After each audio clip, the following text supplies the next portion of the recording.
Good evening, ladies and gentlemen. This is Harry Muppet. Welcome back to another StarCraft Daily Masters. We've got an awesome game coming up for you today.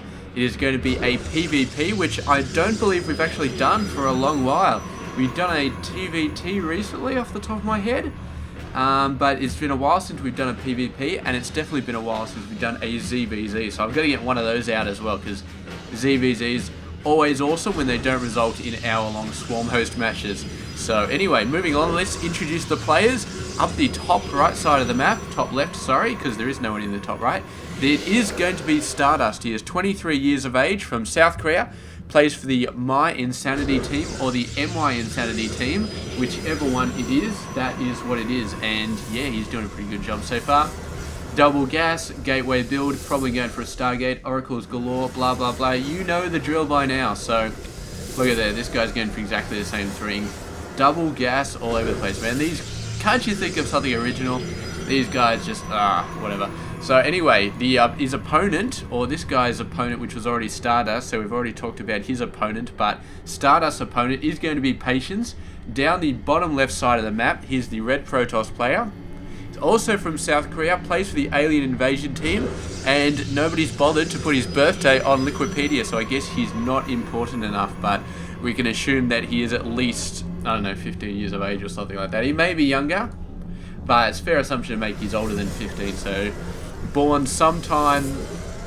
he was born sometime in the last century. Not, when I say in the last century, I don't mean as in this last century, I mean in the previous century, so 20th century, he was born there. That's a pretty fair assumption to make. So anyway, here we go. He's actually got a second gateway coming out after the Cyber Core. So usually you see a extremely fast Stargate going off after that, which I'm guessing is what StarDust plan is going to be. He's going to be putting the gateway over there. Nobody, are they thinking about proxy Stargates? It doesn't look like it at the moment. They haven't got proxy pylons set up anywhere as of yet. So it's going to be interesting to see if any of that crazy sort of crap goes on. Double gateway, we do actually have a Twilight Council, so that is going to be Patience's go.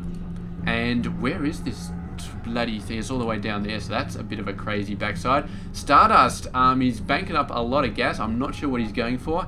Double proxy Stargate, maybe he's going for a Twilight Council right there. Maybe going to follow it up with a Stargate. I don't know why. So many players seem to build Stargates. It's just, at some point, Stargates were like never used. You just had massive grand armies with high Templars and Colossus and blah blah blah. And now everybody seems to build a Stargate. It's the Oracle, man. It's just too good at annoying the crap out of everybody, no matter what race they are. So everybody gets at least one Stargate, and then they build two Oracles out of it, and then at the 5-minute mark of the game, it's like, well, I don't need this anymore. So it's basically just useless until the end of the game, where it continues to be useless unless you need like Tempest, or you're facing off against Mutas and you need Mass Phoenix or something crazy like that. So anyway, so we got Blink coming out for StarDust. Patience doing exactly the same thing, just about to get his Warp Gate tech a little bit faster than StarDust. StarDust is going to be getting a Robo Facility as well. Did he just finish his Twilight Council? It looks like it, because he's already researching Blinked, which of course we talked about barely 10 seconds ago, but it seems like a lifetime because I am talking that fast in this game. It's quite surprising, but yeah, my voice is going to suffer for this later on. So anyway, proxy pylon down here, nice at the top ramp. You can warp in stalkers anytime you want, start shooting workers down there, and Patience will never realize it until he starts getting shot, and then he'll probably guess. So anyway, a bunch of stalkers coming down, 3 stalkers. There are 5 stalkers down there for Patience. I don't know why they are so shiny, but for some reason they are, and look at this, man. So I tell you what, man, I don't know if this is legit right here. I mean, this pylon, how did he know that pylon was there? That's a little bit iffy, but it's either a great guess or something fishy is going on here. So let's turn off follow mode. It's always a pain in the ass to get follow mode turned off. But here we go. A bunch more stalkers actually got warped in, or is just running in, and Patience suddenly on the back foot in his own base, going to move down here and just going to be blinking away, buying enough time to get him some more forces to get back up here. He's got 1 sentry, has not built an expansion yet. He's quite scared of the stalkers coming on in and wrecking his base, and StarDust is actually going to turn out well for him because he's built his Nexus, and Patience is a little bit scared to build his own, so he's actually going to have a delayed expansion right here. These Stalkers managing to find those other Stalkers, managing to see that they are in fact going to be retreating, so there goes the Nexus, but it is behind. This guy is already about 40, 45%, 50% done right now, and meanwhile Patience only just started, so there's definitely a disadvantage, and that's going to carry on for the rest of the game. So not much you can do about it now, but definitely an unfortunate incident right there, and he's definitely going to want to be able to bounce back off that, but I'm not sure if this is the way to do it right now. He's got a fair amount of Stalkers, 9 in total, but only 5 of them are down here. He's sending a bunch of reinforcements in there, and when the reinforcements get here, he could perhaps be able to do something. He's thinking about a blink jump up here, just waiting for the rest of the Stalkers. Is StarDust going to guess that these guys are up here? Maybe, maybe not. He's got a blink up there. Where is this hallucinated Phoenix? He needs it right there, and he did not actually blink up there, so a bit unfortunate. I thought that was perfect. Most of the Stalkers were down here. His forces are up here. If he just got the hallucinated Phoenix over there, he could have blunk up the top. Is that the plural of blink? That's an interesting question, because you could, I mean, past tense, sorry, not the plural, the past tense. We're looking for the past tense of blink right here. And it's blinked, obviously. I don't know if he could have blinked up there. It sounds like it could be right, but then again, it sounds a little bit dodgy as well. I think we're going to have to go for blunk here. I think he definitely could have blunked his way up there previously, but he just didn't have a chance there. So a bit unfortunate, but we'll see in future if he can make use of that. Probably not. These Stalkers are down the bottom, and they are going to be watching. Of course, there's nobody watching this ramp, so if he goes around the long way, he can sneak down in here, or even just directly blink up this gap here and do quite a bit of damage. All of the valuable tech structures are right up the back. You may be able to take out a forge, but that's a little bit too close to the front ramp. I don't think you really do too much, and these gateways blocking the access to the probe, so it's a little bit dodgy to get in there, but he may be thinking about it regardless. No air tech to allow him to blink up the top. So yeah, a bit unfortunate there, but we are going for Immortal Pressure right now. We've got 2 Immortals for StarDust, 2 Immortals for Patience. Got a bunch of Sentries as well, but he's never really had to use those. These are basically just force fields to make sure that the main force doesn't come in. How many Stalkers do we have? 9 for each player, and StarDust is a little bit ahead on Workers as expected, since he's got his base down so much earlier. Now both players going for the Robotics Bay. StarDust has gotten it out a little bit sooner. Going to be pumping out the Colossi a little bit sooner. And what have we got on the upgrade side? Patience actually a little bit behind. He shouldn't have been so patient with his forge getting that down. He should have rushed that out a little bit faster. Oh man, yes, there was a joke in there. It was a very bad one. So moving on, we got the Phoenix coming in. These guys going in to take the 3rd base position to fortify that. And down it goes, and yes, with that one Zealot, Patience now knows that there is a base going down. He's going to instantly be going out, getting his own one, and this guy is just like having a smoko or something like that. He is totally bludging it because, yeah, the right materials didn't show up. We actually got a nice bit of attack here. Patience just sort of poking the forces a little bit, not really doing much, not really losing any forces. They actually poked him out a little bit, and now he's going to try and get it around behind. StarDust does guess that that's what's going to happen, and the Stalkers, luckily... Oh, where's your blink, man? Where's your blink? Lost a Stalker there, took some hits off another one. Not a very smart move. He should have blinked out of there. Maybe he didn't have enough blink, I don't know, energy or whatever the hell it's called, but regardless, Hallucinated Phoenix getting off a full scout. Observer over here for StarDust getting off a nice full scout as well, and nothing really crazy being seen for either player. Patience getting a 2nd Robo Base, who's really going to be chrono boosting out the Colossi anytime soon, assuming he has the income for it, which I think he does. Wow, he's really actually pushed this out, man, and he's going for the end game, and StarDust is just going for a massive mid-game push of units, and we do see that StarDust does in fact have a bigger army at this point. He hasn't been going for more Workers. He wants to finish this off right here, but Patience pulling him back time and time again with these Stalkers. He's deciding he doesn't have enough time to take out the Nexus, so he's just going to go for a pylon instead, and he's going to be blinking out of there, just taking a bit of a run. Maybe take a pot shot at the Nexus as he runs by, decides not to. Just going to go for that good old bridge, getting away, and actually spreading out to flank him if he decides to come across, but StarDust did not go that far, but he is being sort of pinned back at his own base. He had a massive force, had an army advantage, was looking to put that into preparation before, go out and really do some damage, but Patience are just aggressing him at his own side and really just making him a pain in the ass to stop StarDust from being able to fully move out. And now, the longer that Patience can drag this out, the better it is for him. He's got much more income, although StarDust, realizing it is going to be dragged out a little bit, is building a little bit more. He's up to 50 workers, and there we go, 3 more coming out. So he's starting to catch up, but Patience does have the economic bonus at the moment. He's getting a Templar Archives. We've already seen one for StarDust. No Storm for either player yet, but it's only a matter of time, and Patience starting to catch up on the weapons, but still quite a ways behind. StarDust does have level 3 weapons already on the way, about 2/3 of the way done. We've got Zealot Leagues coming down as well. Patience almost got Zealot Leagues, almost got level 2 weapons, so he's quite behind on that. But one thing where he's really excelling is the Colossus production, managing to push out 2 of them at a time. He's currently up to 6 Colossus versus the 4 of StarDust, and that is not going to be good as far as StarDust is concerned. The Immortal count is about the same. Stalker count a little bit favouring StarDust. Zealot count heavily favouring StarDust right now. So StarDust has a lot more of those lower tech units, and these Stalkers are starting to get knocked out. But yeah, StarDust pumping out the High Templar. I assume it's going to be for Archons. There we go.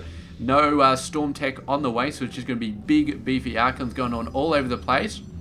And Patience actually banking a ton of gas right there. I don't know what that's for, but he better start spending it. My guess is it's going to be for Archons, because, yeah, what else are you going to spend that much on? So even jumping out 2 Colossus, still got a ton of it left over. So Zealot, hoping maybe to get in here, take out a base there. Didn't work. He's actually managed to pull the main army away, and these Stalkers are going to kill some workers. So very, very nice here.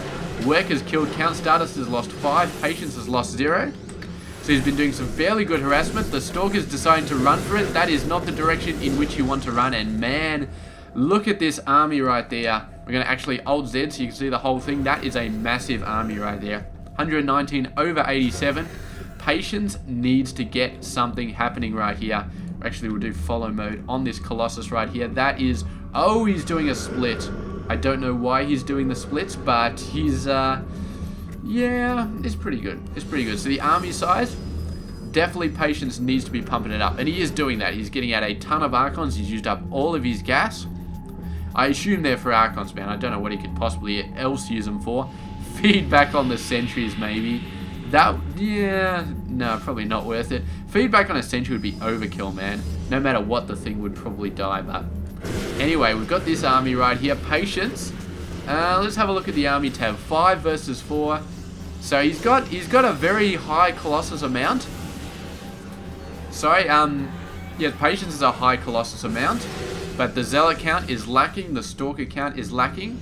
So he's lacking those front units to really soak up the damage for his Colossus. So it's going to be close here actually. I really don't know. The Archon count is about the same. I mean, if we have a look at the upgrades, we do have level 3 for StarDust, level 2 for Patience. So let's go and zoom out. Oh, we already were zoomed out. Whoops. Okay, the Immortals actually getting on the flank on the top side, hitting some Colossus on the top ramp. That was very, very nice. I really like that move, because Patience was just funneling them all into this gap, trying to use that gap, trying to get some Colossus on the high ground, hitting them, and StarDust just moved a couple of Immortals in there, just sniped out 2 or 3 Colossus, I think, from that low ground advantage. So really, really great job. And those Stalkers, man, took so much damage from the Colossus. Really, really going down. Actually got some shields on the way. Patience finally getting level 3 weapons up and going, but we've actually got shields about to finish for StarDust. So really, really nice job. And Patience looks like he's bouncing back quite easily off this deficit. I guess the advanced income is helping him. He's still 9 workers in the lead. He's got a 4th base. He's starting to go nuts on it, getting the gas. His gas income is quite exceptional at the moment, and it's really allowing him to get a lot more of those high-tech structures than StarDust can currently field. He's currently getting 1 Colossus at a time.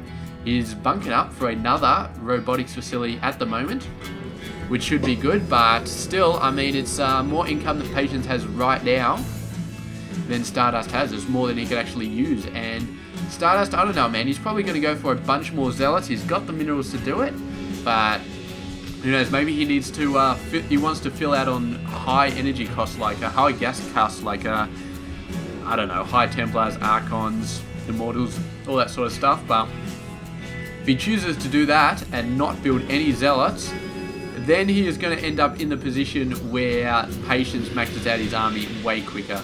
Because as we said, Patience has the gas income advantage. So this is a bit sneaky actually, putting a base over there instead of at the normal 4th.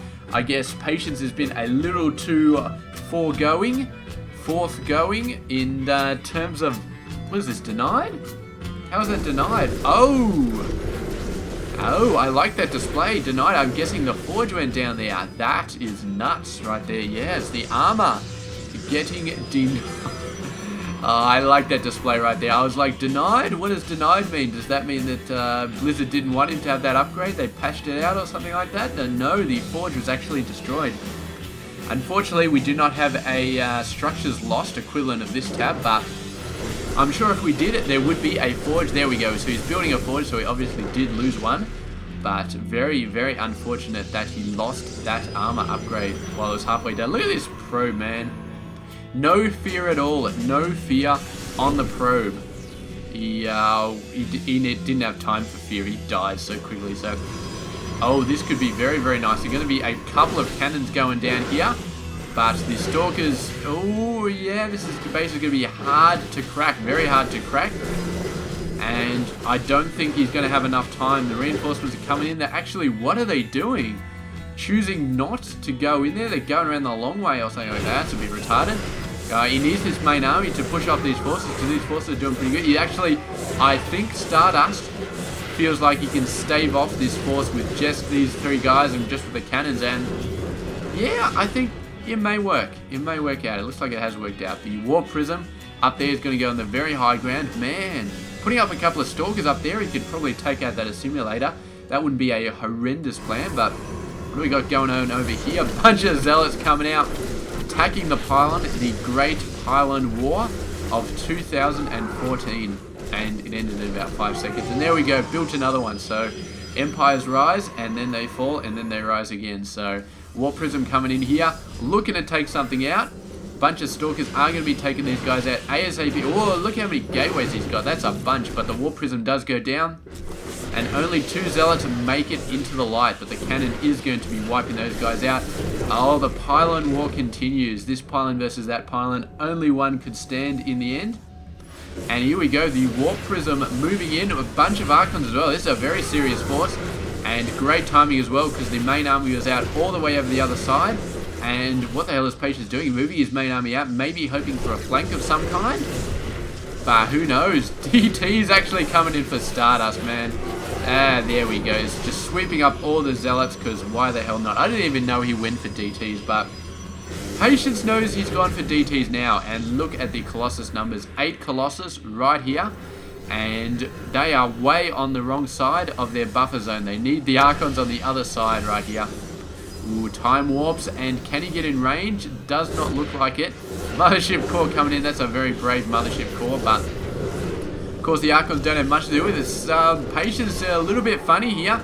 His Colossus are a little bit open. He doesn't have the ground forces he needs, and he's not getting them out of there. He needs to get them out of there. He's basically just throwing them in the middle of a battle which he had no hope of winning. He had like 4 Archons, 8 Colossus, and against the main army, you do not stay, you run. You run, because you do not have the Zealots to provide that buffer zone, and he wasn't in a good position anyway, man. He was sort of, yeah, he didn't have that nice buffer zone. He just didn't. He just got completely creamed from the side.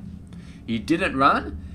And that was his downfall. So all of his Colossus went down. And I gotta say, that's a bit of a mistake on Patience's part. I mean, he had the watchtower. He knew exactly what was happening.